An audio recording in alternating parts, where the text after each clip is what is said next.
제가 처음 중학교로 들어갔을 때가 1975년이에요. 40년도 훨씬 더 지났어요. 그때는요, 중학교라고 하는 거는 아주 설레이는 마음으로 가는 거예요. 지금도 뭐 설레지만은, 그때는 중학교 때는 교복을 입었거든요. 벌써 구분되는 모습이죠. 제일 재밌었던 생각은 생물 시간에 해부를 이제 해부하잖아요. 해부하는데 붕어를 하거나 아니면 개구리를 하거나 둘 중에 하나를 이제 선택할 수 있어요. 그럼 붕어 해부하고 싶은 사람은 붕어를 가져오고 개구리를 해부하고 싶은 사람은 개구리를 가져오는 거예요. 그럼 이제 저 같은 경우는 그 교회에 가서 개구리를 잡아왔어요. 근데 한 마리만 잡아오면 또 생물 시간 되기 전에 죽을 수도 있으니까 한 세 마리 정도 이렇게 물통에 가져옵니다. 그날 아침에는 그냥 교실에 붕어 그 비린내가 나고 또 개구리가 막 교실 안에 여기저기 뛰어다니고 그랬어요. 참, 그때 지금처럼 발전하지 못한 시대였지만 그래도 추억에 많이 남습니다. 그런데 가장 저에게 추억에 남았던 시간이 이제 바로 국어 시간이었어요. 이 국어 선생님이 저는 학창 시절 내내 국어 성적이 나빴어요. 거의 중하위급밖에 안 됐는데 국어 시간은 뭐 지루하지는 않았는데 국어 시험은 항상 제가 못 봤던 기억이 납니다. 그런데 중학교 1학년 때 이 국어 선생님은 아주 강의를 재밌게 하셨어요. 그래서 뭐 늘 깔깔 웃고 뭐 이 선생님은 정말 아주 수업을 재밌게 하시는데 문제가 뭐냐? 매주 목요일이면 일기검사를 하시는 거예요. 일기검사.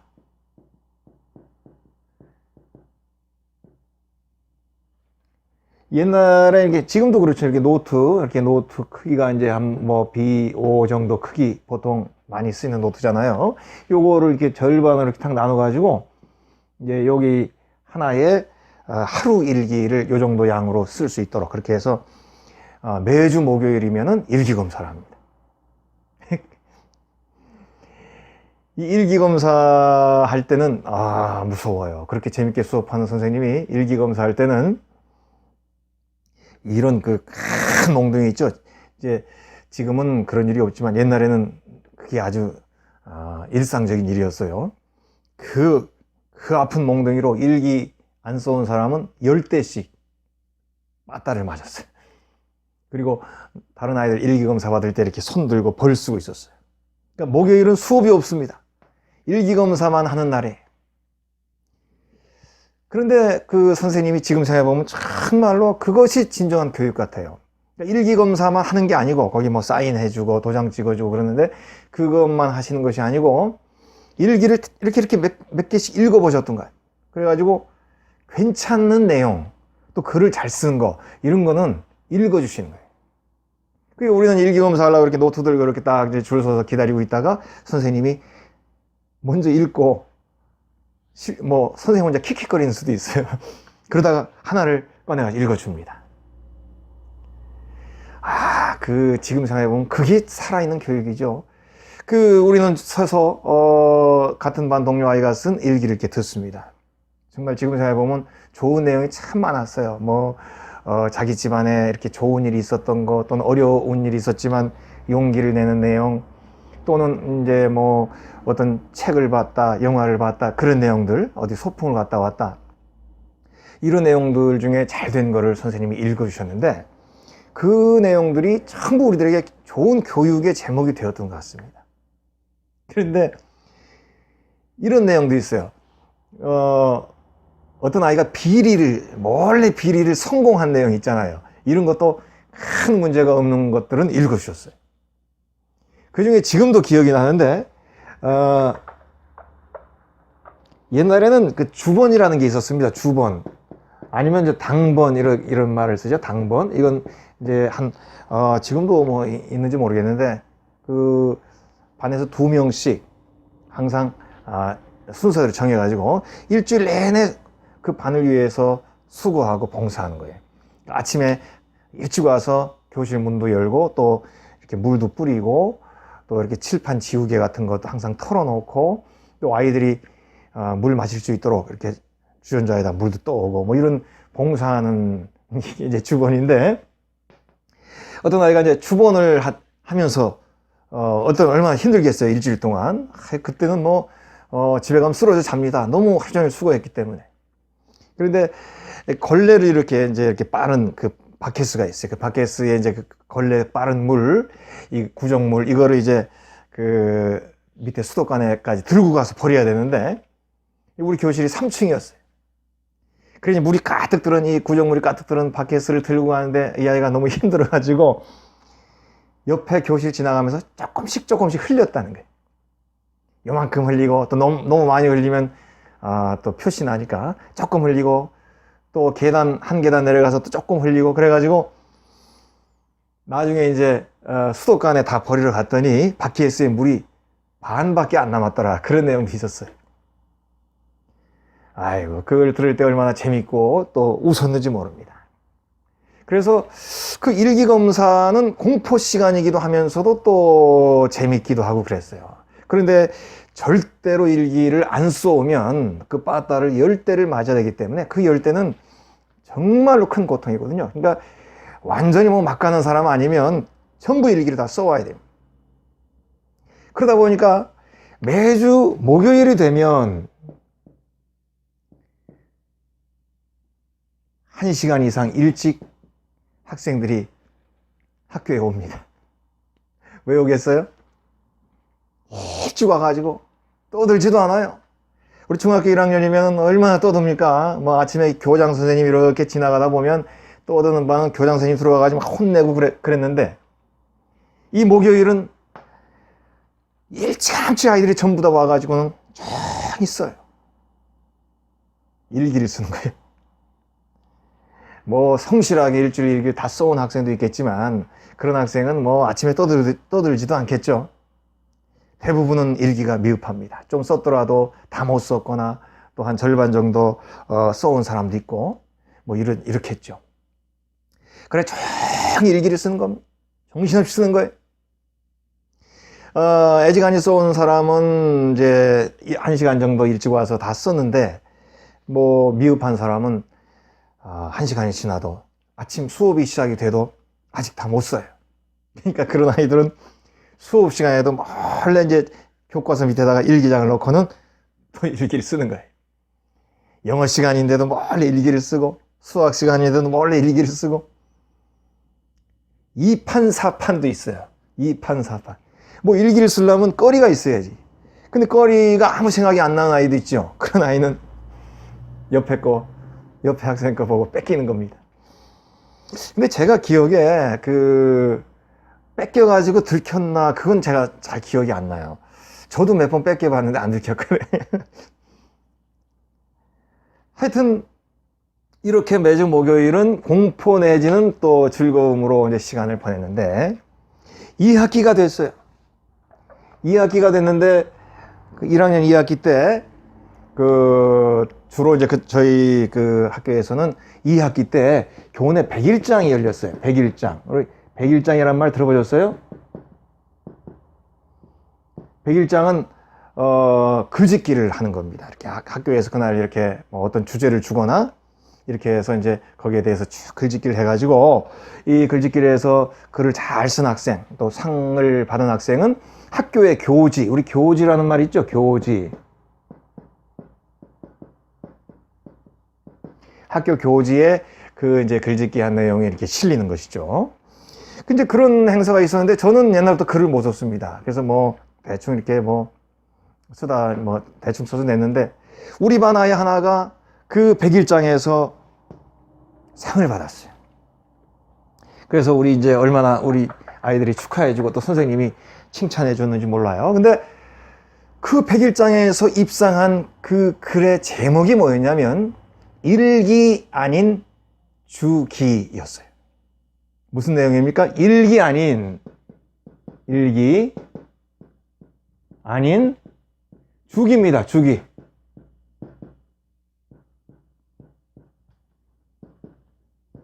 자, 여러분 무슨 말인지 짐작하시겠죠? 일기가 아닌 주기. 하루하루 쓰는, 매일 쓰는 일기가 아니라 일주일에 한 번 쓰는 주기. 뭡니까? 바로 우리가 매주 목요일 날 아침 일찍 나와서 한 주간의 일기를 쓰던 그 이야기를 이 아이가 아주 참 글을 잘 써가지고 그것이 교재에 실린 거예요. 입상도 하고. 저도 읽어봤어요. 우리 모두의 이야기예요. 그렇지만은 그 모두 알고 겪었던 이야기지만 글을 잘 쓸 수 있는 사람과 못 쓰는 사람의 차이는 그걸 표현하는 데 차이가 있죠. 우리가 저녁에 노을을 붉게 물든 노을을 보고 아름답다 이거 안 느끼는 사람이 어디 있습니까? 그렇지만 그 붉게 물든 노을을 보고 글로 표현할 수 있는 사람이 바로 훌륭한 사람이죠. 바로 그런 이문세의 붉은 노을 그런 말을 가사를 만들어낼 수 있는 사람은 정말 훌륭한 사람이고 그런 사람이 이제 예술가의 문학가가 되는 거죠. 저희는 그런 글을 쓰지는 못했지만 그 글의 모든 내용은 사실 우리들 모두의 내용이었어요. 참 얼마나 참 즐거웠는지 모릅니다. 그래 이제 그렇게 2학기가 지나갔습니다. 그리고 해가 바뀌어서 그 다음에 이제 2월이 됐어요. 2월이 되면은 이제 그 새학년 올라갈 준비를 하죠. 그리고 이제 2월 한 두어 주 학교를 가면은 이제 봄방학을 합니다. 이제 봄방학 전에 이제 2월에 이제 마지막 국어 시간이었어요. 근데 그때가 하필 목요일이었어요. 그래가지고는 마지막 일기 검사를 받았습니다. 참 그때 마음이 지금도 생생합니다. 마지막으로 일기 검사를 하는데 선생님이 그날은 일기 안 쓴 아이를 이렇게 때리질 않았습니다. 담담하게 이제 일기 검사를 하셨어요. 그 이제 저희도 그냥 일기 검사를 받는데 왠지 시원하면서도 이제 다시는 일기 검사를 안 해도 되니까 얼마나 시원합니까? 진짜 막 안도의 숨을 쉬면서도 왠지 마음이 좀 섭섭하다는 느낌이 들었어요. 시원섭섭.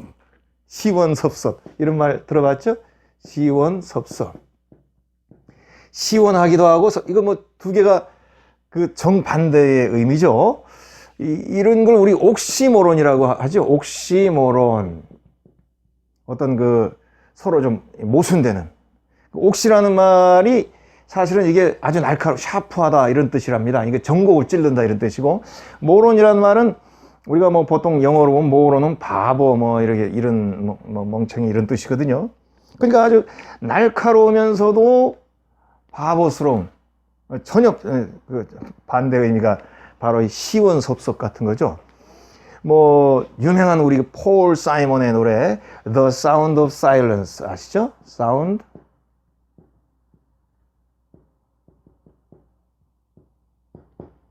이것도 마찬가지로 silence 조용함, 침묵인데 sound 침묵의 소리가 날 수가 없죠.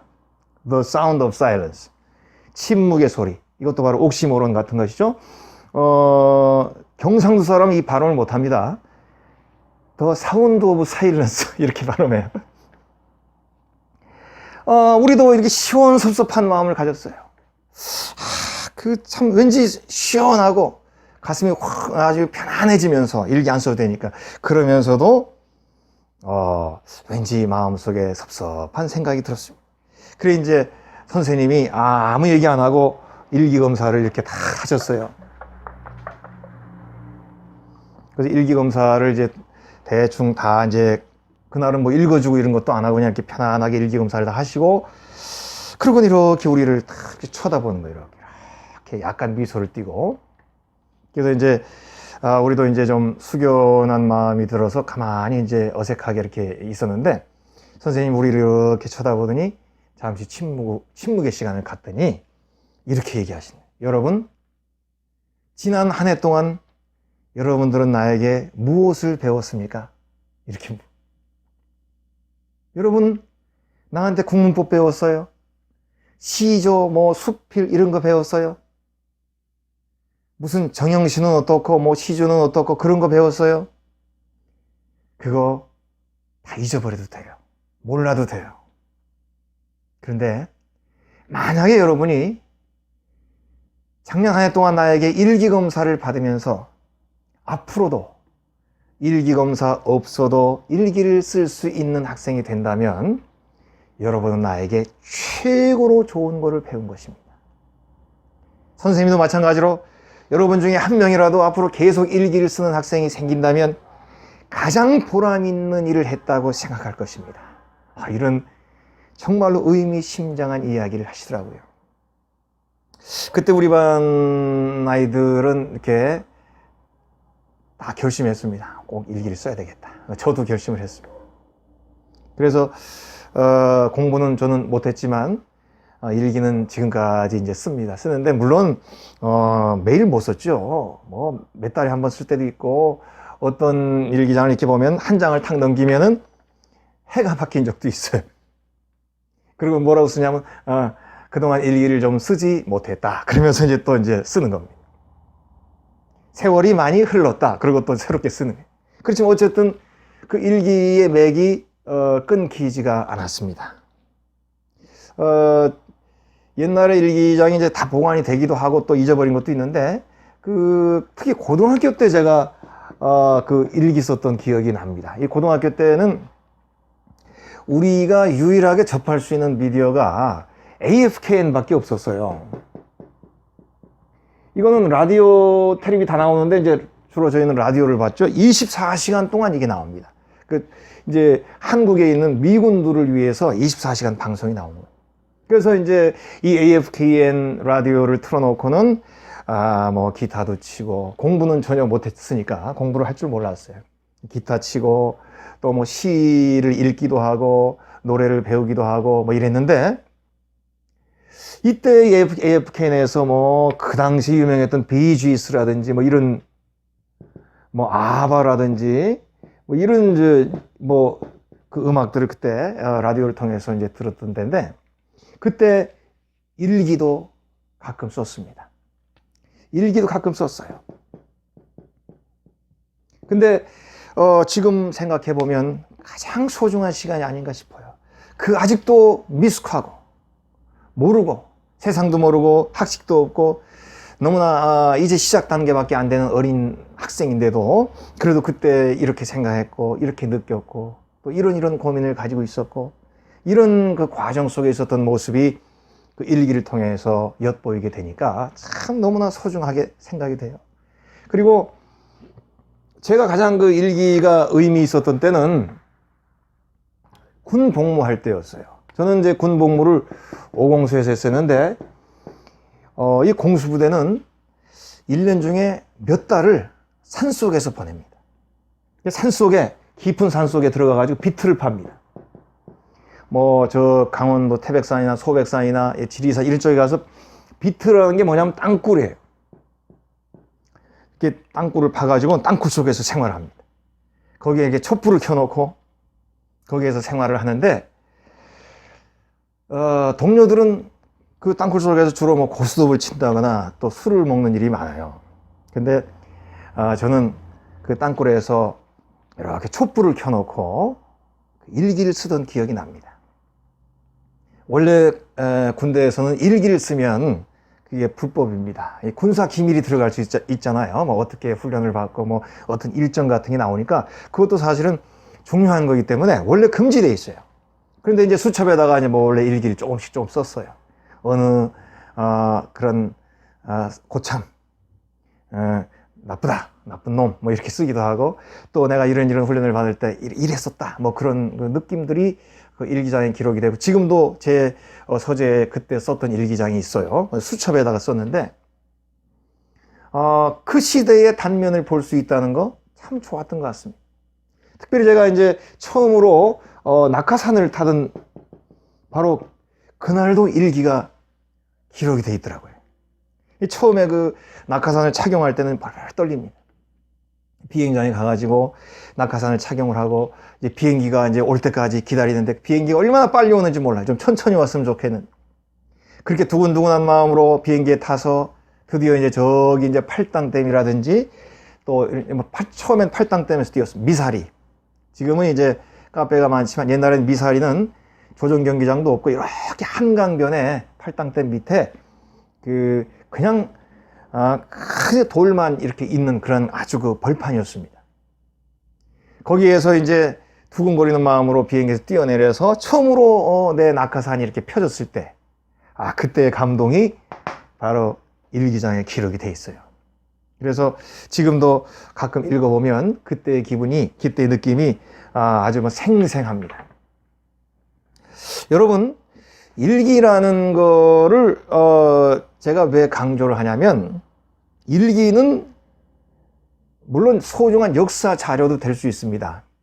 우리가 뭐 조선왕조 실록이라든지 뭐 삼국유사나 이런 것만 일기가 아니죠. 이런 것만 역사가 아니죠. 어느 누구의 무덤에서 일기장이 발견이 됐는데 그 일기에 그 시대가 담겨져 있죠. 오히려 더 참된 삶의 모습도 일기장을 통해서 우리가 발견할 수 있죠. 뭐 그런 것도 소중합니다.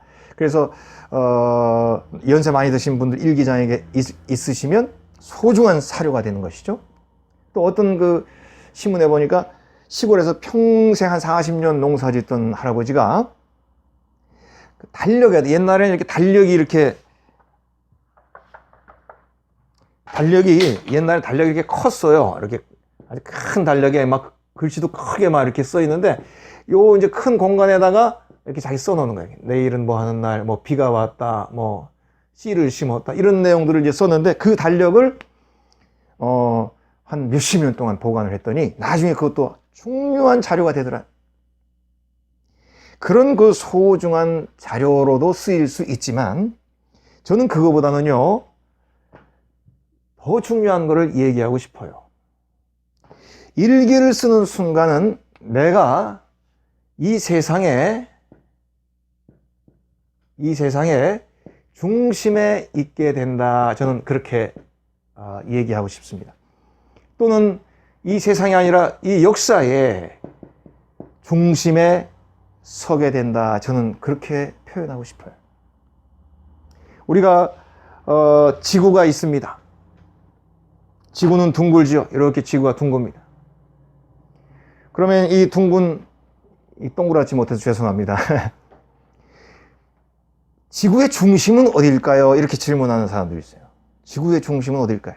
그러면 뭐 여기 뭐 파리가 있습니다. 여기 우리 서울이 있죠.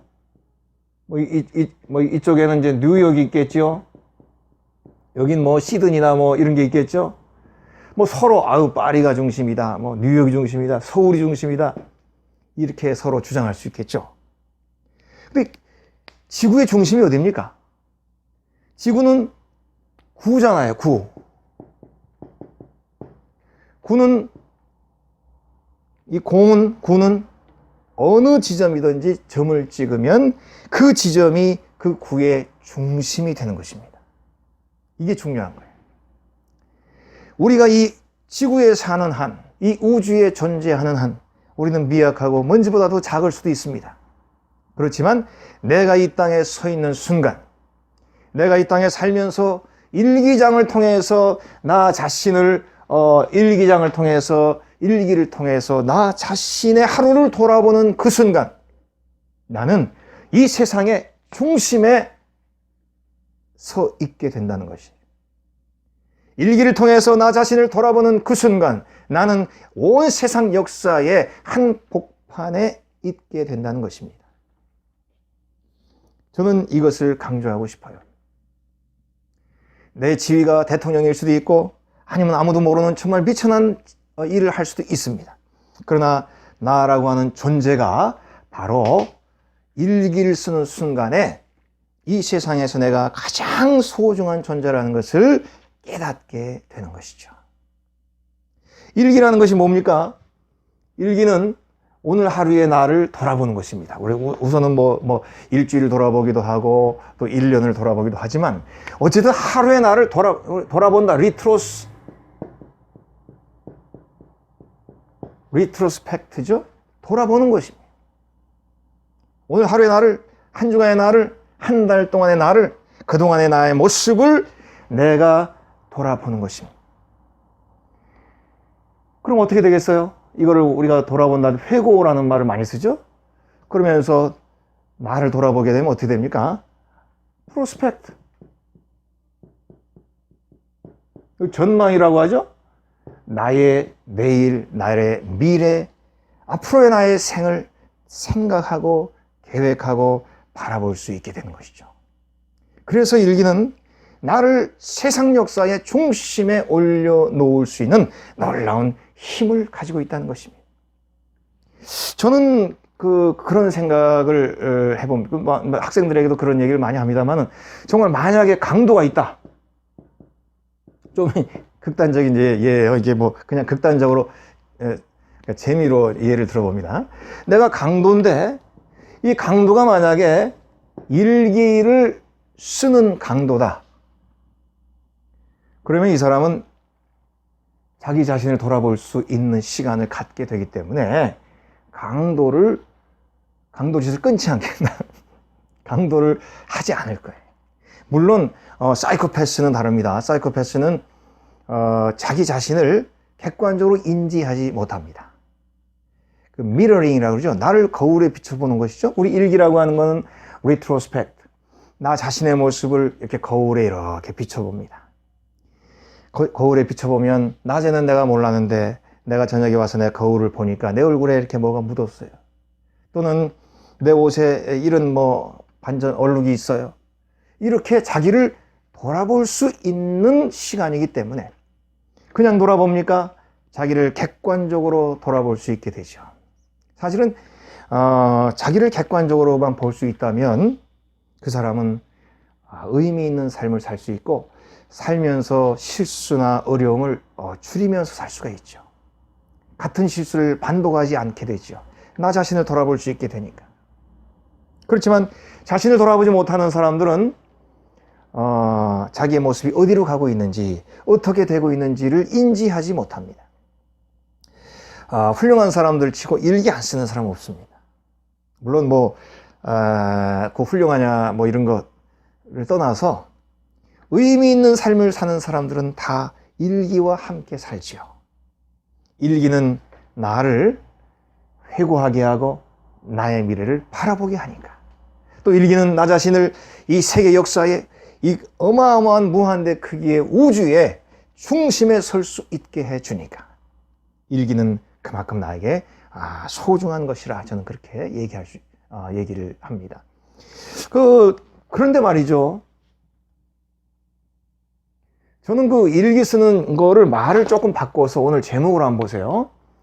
가장 큰 대인을 만나는 길이다. 저는 그렇게 또 일기에 대해서 표현을 합니다.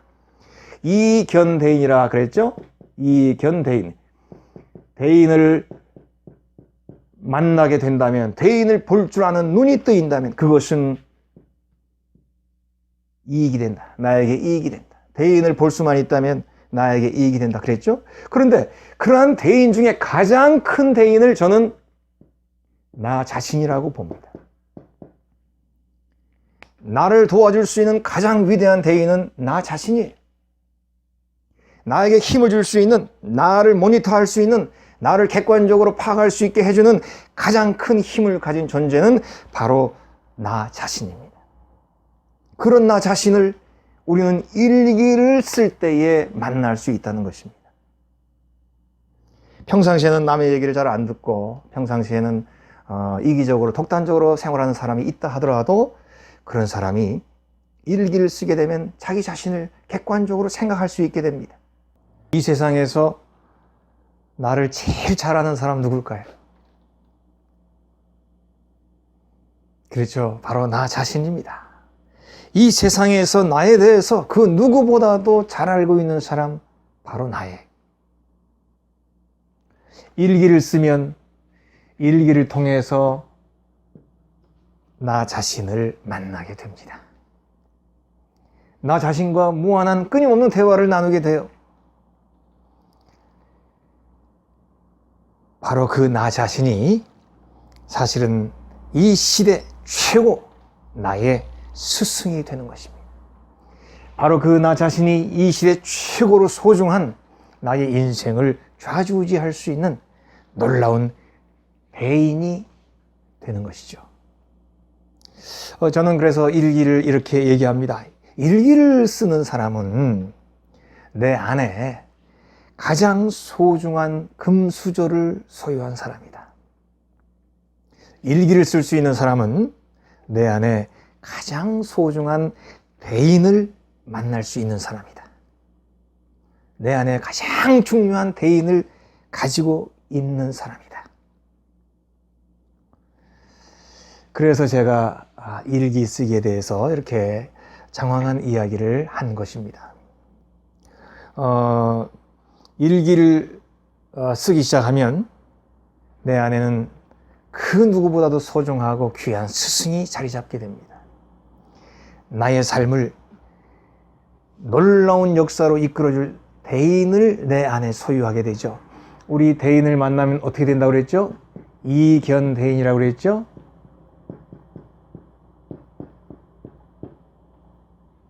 대인을 만나는 것이 이롭다 그랬죠.